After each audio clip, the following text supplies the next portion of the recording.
मित्रों, आखिर कौन सी वो तीन चीजें होती है जिसे प्रत्येक पुरुष को अपनी पत्नी की अवश्य देखनी चाहिए।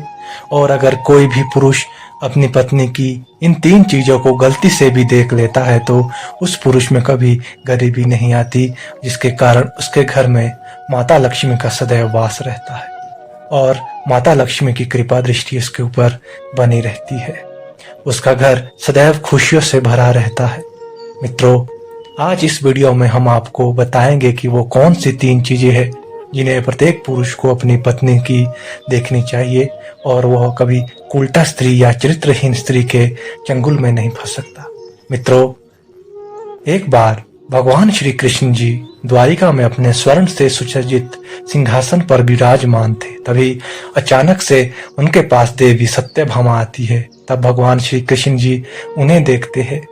देवी सत्यभामा अपने मन ही मन कुछ सोच रही थी और बहुत परेशान भी लग रही थी। उनको यूं चिंतित देखकर भगवान श्री कृष्ण जी देवी सत्यभामा से कहते हैं, हे देवी सत्यभामा, लगता है कि आप आज किसी प्रश्न को लेकर चिंतित लग रही है। आप किस बात को लेकर इतनी चिंतित है? आप निश्चित होकर मुझसे कहिए, हम आपको आपके सभी प्रश्नों के उत्तर अवश्य देंगे। भगवान श्री कृष्ण जी की बात सुनकर सत्यभामा कहती है, हे प्रभु, आज मेरे मन में एक विचित्र प्रश्न उठ रहा है और मेरा वह यह प्रश्न है कि स्त्री की वे तीन चीजें कौन सी होती है जिन्हें प्रत्येक पुरुष को अपनी पत्नी की अवश्य देखनी चाहिए और देखने वाला व्यक्ति कभी गरीब नहीं रहता। तभी श्री कृष्ण जी देवी सत्यभामा से कहते हैं, हे देवी सत्यभामा, आपका यह प्रश्न में अत्यंत विचित्र है किंतु समस्त मनुष्यों के लिए उपयोगी भी है। और आज आपने अपने इस प्रश्न को पूछकर पूरी मानव जाति का उद्धार कर दिया है। लेकिन मैं आपको आपके इस प्रश्न का उत्तर देने से पहले आपको एक अत्यंत महत्वपूर्ण कथा सुनाना चाहता हूँ, जिसको आपको शुरू से अंत तक पूरा सुनना होगा, क्योंकि आधा अधूरा ज्ञान प्रत्येक मनुष्य के लिए हानिकारक होता है।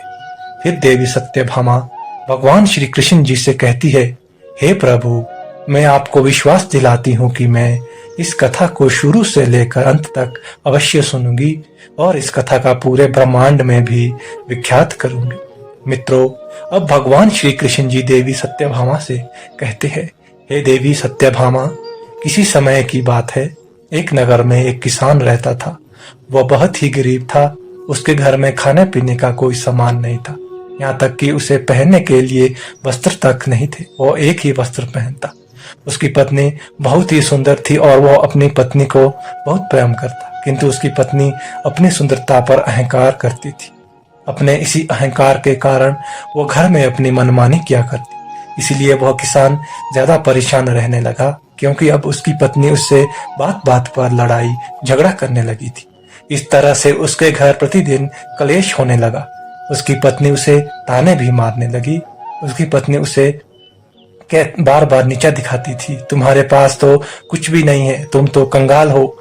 इस घर में ना तो पीने के लिए पानी है, ना ही भोजन की सामग्री है और ना ही कुछ और है। मैं करूं तो क्या करूं? तुम तो अब कोई कार्य भी नहीं करते। अपनी पत्नी की ऐसी बातें सुनकर उस किसान को बहुत बुरा लगता था, लेकिन उसे समझ में नहीं आ रहा था कि उसके साथ ऐसा क्यों हो रहा है। इसीलिए वह किसान बहुत ही चिंतित रहने लगा और अब उसका मन किसी कार्य में नहीं लग रहा था। फिर धीरे धीरे उसे और भी गरीबी का सामना करना पड़ा। इसीलिए उसे अपने सभी खेतों को भी बेचना पड़ा, लेकिन अभी भी उसकी गरीबी में कोई सुधार नहीं आ रहा था, जिसके कारण वो बहुत परेशान रहने लगा था। एक दिन की बात है, वह किसान अपने कार्य से कहीं जा रहा था। तभी अचानक उसने देखा कि एक महात्मा जी अपनी कुटिया के समीप बैठे ध्यान साधना में लीन है। तब वो किसान अपने मन में कुछ सोचने लगता है कि ये महात्मा जी मुझे कोई दिव्य पुरुष ज्ञान पढ़ते हैं, क्यों ना मैं इनके पास चलकर देख लूं, शायद ये महात्मा जी मेरी कुछ समस्याओं का समाधान दे दे। इतना सोचकर वो किसान उस महात्मा जी के पास पहुंच जाता है और अपने दोनों हाथों को जोड़कर बहुत जोर जोर से विलाप करने लगता है।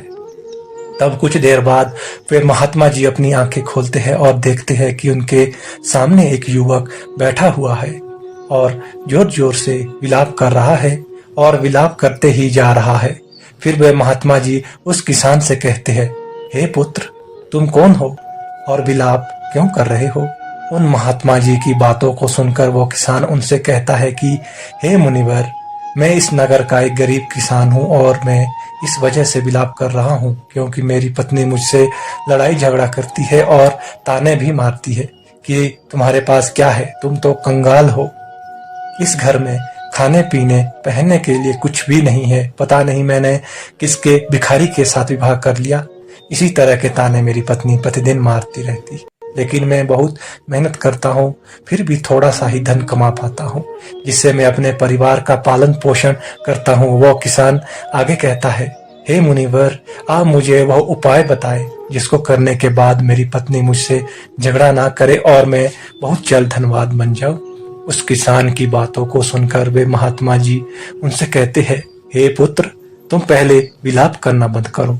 मैं तुमको 3 चीजें बताने वाला हूँ जिसे प्रत्येक पुरुष को अपनी पत्नी की अवश्य देखना चाहिए, और अगर कोई भी पुरुष अपनी पत्नी की इन 3 चीजों को देख लेता है तो उस व्यक्ति को धनवान बनने से विधाता भी नहीं रोक सकता और ना ही उल्टा स्त्री उसके पल्लू बनती है। मुनिवर, आप देर ना करते हुए इन 3 चीजों को बता दीजिए जिन्हें पुरुषों को अपनी पत्नी की देखनी चाहिए। उनमें उन 3 चीजों के बारे में जानने के लिए बहुत उत्सुक हो रहा हूँ। तब वे महात्मा जी उस किसान से कहते हैं, हे पुत्र, इतनी उत्सुकता भी ठीक नहीं। मनुष्यों को हमेशा धैर्यवान रहना चाहिए। चलो, मैं अब तुमको वे 3 चीजें बताता हूँ जिन्हें प्रत्येक पुरुष को अपनी पत्नी की देखनी चाहिए। उन 3 चीजों को अवश्य देखना चाहिए, लेकिन मैं तुमको उन 3 चीजों के बारे में एक अत्यंत महत्वपूर्ण कथा के द्वारा बताने जा रहा हूँ। इसीलिए तुमको एक वादा करना होगा कि जब मैं कथा सुनाऊं तब तुम इस कथा को पूरा अवश्य सुनना हो।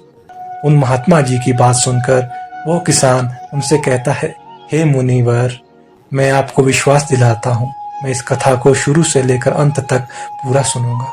मित्रों, अब भगवान श्री कृष्ण जी देवी सत्यभामा से कहते हैं, हे देवी सत्यभामा, महात्मा जी किसान से कहते हैं कि हे पुत्र, किसी नगर में एक व्यापारी रहता था।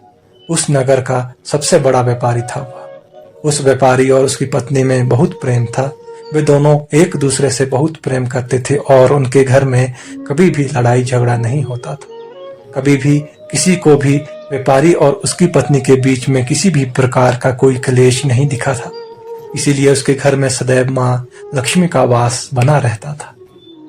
उसने अपने व्यापार में कई गुना सफलता प्राप्त कर रखी थी। व्यापारी और उसकी पत्नी के बीच में इतना प्रेम था कि उसके आस पड़ोस के लोग भी उनसे ईर्ष्या करने लगे थे, जिसकी वजह से कुछ स्त्रियां तो व्यापारी की पत्नी से बात तक भी नहीं करती थी। उसकी पत्नी प्रतिदिन संध्या काल में एक समय दीपक अपने घर प्रज्वलित करती थी, लेकिन कुछ स्त्रियां उसे ऐसा भी करने से रोकती थी और कहती थी कि तुम प्रतिदिन संध्या काल के समय अपने घर में दीपक क्यों प्रज्वलित करती हो? ऐसा करने से तुम्हें क्या लाभ? तुम ऐसा मत करो। किंतु वह किसी भी बात सुनकर अनसुना कर देती थी और अपनी मनमर्जी करती, यहाँ तक कि वो अपने पति यानी उस व्यापारी की भी कोई बात नहीं सुनती थी।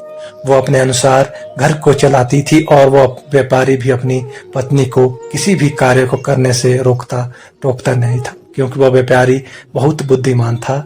वह अच्छी तरह से जानता था कि वो अपनी पत्नी को किसी भी कार्य को करने से मना करेगा तो निश्चित है कि उन दोनों में लड़ाई झगड़ा होगा और प्रतिदिन क्लेश होता रहेगा, जिसकी वजह से उसका ध्यान अच्छी तरह से व्यापार में नहीं लग पाएगा और व्यापार में हानि होने लगेगी। साथ ही साथ वह व्यापारी अपनी पत्नी को छोड़ना भी नहीं चाहता था, क्योंकि वह अपनी पत्नी से बहुत ज्यादा प्रेम करता था। लेकिन उसकी पत्नी उसके ज्यादा प्रेम नहीं करती थी, बल्कि उस व्यापारी के सामने दिखावा मात्र का प्रेम जताती थी और अपने पति से भी नाराज रहती। किंतु किसी तरह से वह व्यापारी अपनी पत्नी को मना लेता। इसी तरह से दिन गुजरते थे और वह व्यापारी अपनी पत्नी के साथ सुखपूर्वक से जीवन व्यतीत कर रहा था। फिर धीरे धीरे यह बात पूरे नगर में फैल गई और अब उस नगर में सभी लोग उस व्यापारी और उसकी पत्नी से इस प्रेम का उदाहरण देने लगे थे। फिर यह बात उस नगर के राजा को भी पता चली। व्यापारी और उसकी पत्नी एक दूसरे से बहुत प्रेम करते हैं। तब उसने अपने सैनिकों को बुलाया और उनसे कहा कि जाओ, उस व्यापारी और उसकी पत्नी को बड़े सादर प्रेम के साथ राजमहल में लाओ। हम उनका सम्मान करना चाहते हैं, लेकिन तुम उन्हें ये मत बताना। मित्रों, भगवान श्री कृष्ण जी देवी सत्यभामा से कहते हैं, हे देवी सत्यभामा, राजा की आज्ञा पाकर उसके सैनिक उस व्यापारी के घर जाते हैं और उसके घर का दरवाजा खटखटाने लगे। फिर कुछ देर बाद वह व्यापारी अपने घर का दरवाजा खोलता है तो वह देखता है कि उसके सामने राजा के सैनिक खड़े हुए हैं। तब वह व्यापारी उन सैनिकों से कहता है कि आप लोग आज मेरे घर क्यों आए हैं? फिर वे सैनिक कहते हैं कि चलिए, आपको महाराज ने अपने राजमहल में बुलाया है। फिर राजा के वे सैनिक उन दोनों को अपने साथ राजमहल ले जाते हैं। राजमहल में पहुंचकर राजा उस व्यापारी को उसकी पत्नी पर अच्छी तरह से अतिथि सत्कार करते हैं। उसके बाद उन्हें थोड़ा सा धन देते हैं, जिसको पाकर वह व्यापारी और उसकी पत्नी बहुत प्रसन्न हो जाते हैं और प्रसन्नता पूर्वक अपने घर चले जाते हैं। उसके बाद उस नगर का राजा पूरे नगर में यह ऐलान कर देता है कि आज रात को पूरे नगर में सभी लोगों के घरों में व्यापारी और उसकी पत्नी के बीच इतना प्रेम होने के कारण द्वीप प्रज्वलित किए जाए, जिससे उस व्यापारी और उसकी पत्नी के बीच में प्रेम की सराहना हो।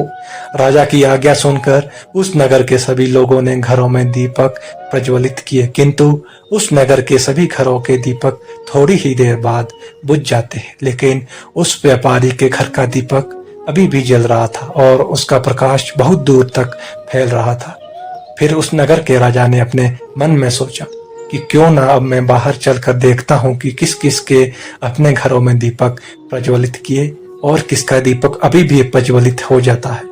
इतना अपने मन में सोचकर वह राजा अपने महल से उस नगर की तरफ देखने लगता है तो उसे दिखाई देता है कि उस नगर में किसी घर में कोई भी दीपक नहीं जल रहा है, लेकिन उस व्यापारी के घर में जलाया हुआ दीपक अभी भी जल रहा है।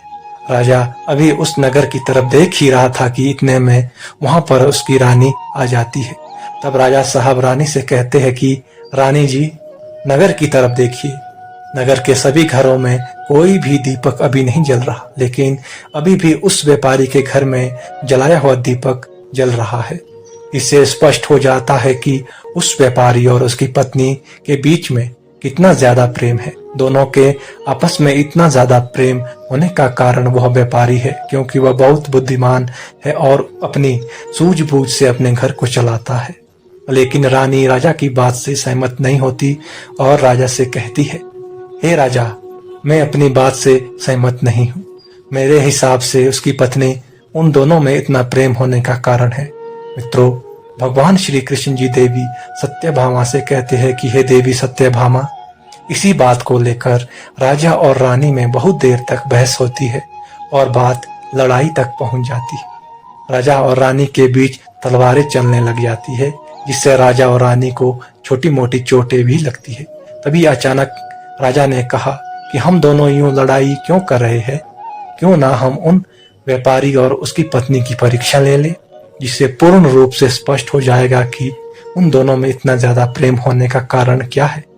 राजा की बात रानी भी स्वीकार कर लेती है और कहती है कि ठीक है, मैं पहले उस व्यापारी की पत्नी की परीक्षा लूंगी। फिर राजा साहब भी कहते हैं, ठीक है रानी जी, आप जैसा चाहे वैसा करिए। फिर रानी कुछ सैनिकों को बुलाती है और उनसे कहती है कि जाओ, उस व्यापारी से कह देना कि अगर वह पत्नी को छोड़ दे तब मैं उससे विवाह कर लूंगी और राजा साहब को बंदी बनाकर कारागार में डालकर उससे विवाह कर सिंहासन पर विराजमान करूंगी। रानी का आदेश पाकर वो सैनिक उस व्यापारी के घर पहुंच जाता है। शाम होने वाली थी और व्यापारी की पत्नी कहीं गई थी, लेकिन वह व्यापारी घर में ही था क्योंकि वो थोड़ा सा बीमार था। फिर वे सैनिक उस व्यापारी के घर के पास पहुंचकर उसके द्वार के दरवाजे को खटखटाने लगते हैं। तब दरवाजे खटखटाने की आवाज सुनकर वह व्यापारी किसी तरह से दरवाजे खोलता है तो वह सैनिक उस व्यापारी से कहते हैं, सुनिए, रानी साहिबा का आदेश है कि अगर आप अपनी पत्नी को जान से मार डालेंगे तब रानी साहिबा आपसे विवाह कर लेगी और रानी साहब राजा को बंद करके कारागार में डाल देगी। फिर आपको उनके साथ सिंहासन पर विराजमान कर आपसे विवाह करेंगी और इस नगर का राज्य आपका हो जाएगा। उन सैनिकों की बात सुनकर वह व्यापारी उन सैनिकों से स्पष्ट रूप से कहता है कि जाइए, रानी साहिबा से कह दीजिए कि मैं अपनी पत्नी को किसी भी हाल में खोना नहीं चाहता, क्योंकि मैं अपनी पत्नी से बहुत प्रेम करता हूँ। और अगर किसी ने मेरी पत्नी को नुकसान पहुंचाने के बारे में भी सोचा तो मुझसे बुरा कोई नहीं होगा। और बात रही रानी साहिबा से विवाह करने की, तो आप रानी साहिबा से कह दीजिएगा कि मैं उनसे किसी भी हाल में विवाह करने के लिए तैयार नहीं हूँ, चाहे वे मुझे अपना सिंहासन ही क्यों ना दे। मैं अपनी पत्नी का स्थान किसी को नहीं दे सकता। फिर उस व्यापारी की बातों को सुनकर वे सैनिक राजमहल पहुंच जाते हैं और रानी को उस व्यापारी द्वारा बताई गई बातों को बता देते हैं। उसके बाद राजा रानी से कहता है कि देखा, वह व्यापारी कितना समझदार है। और इससे स्पष्ट हो जाता है कि व्यापारी और उसकी पत्नी के बीच में इतना ज्यादा प्रेम होने का कारण वह व्यापारी ही है, क्योंकि वह अपनी पत्नी से बहुत प्रेम करता है।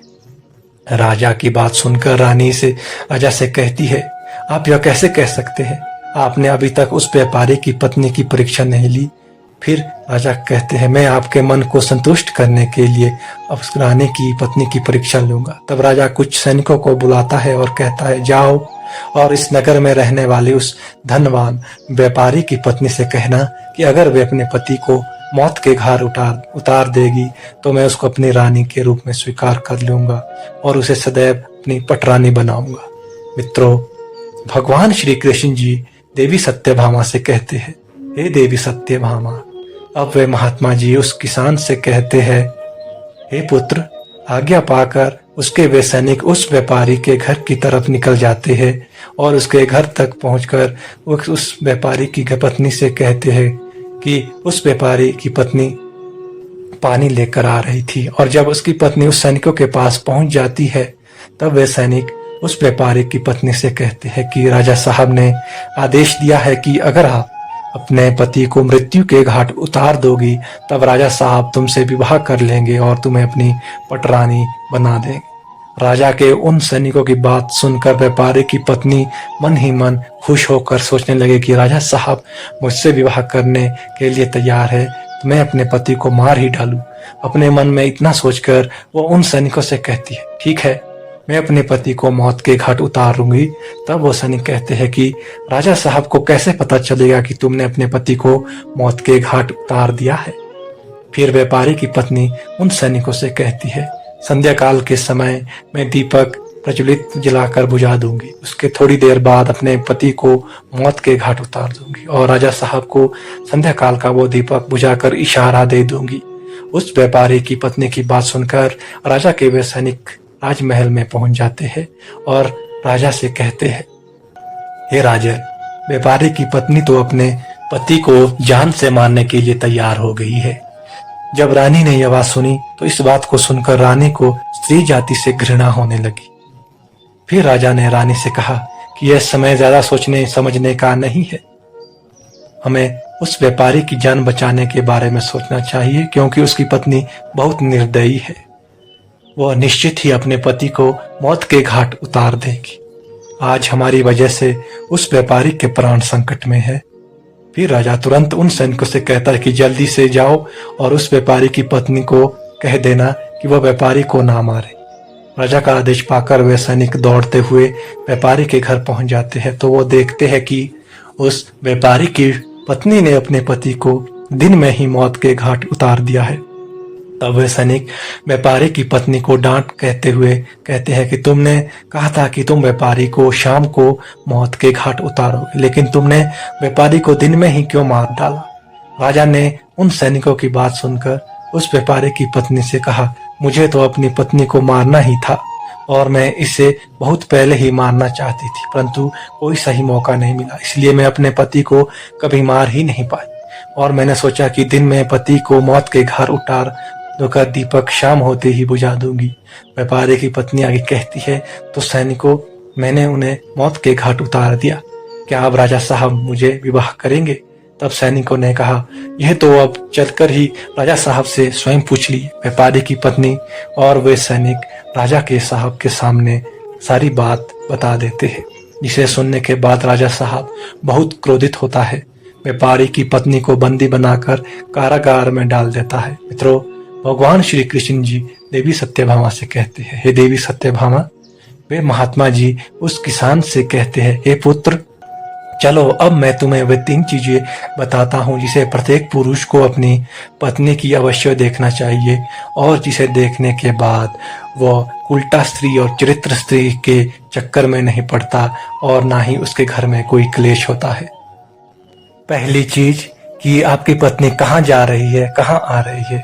जो भी पुरुष अपनी पत्नी की ये चीज देखता है तो उसके घर में कभी भी क्लेश नहीं होता और उसका अपनी पत्नी पर नियंत्रण भी रहता है।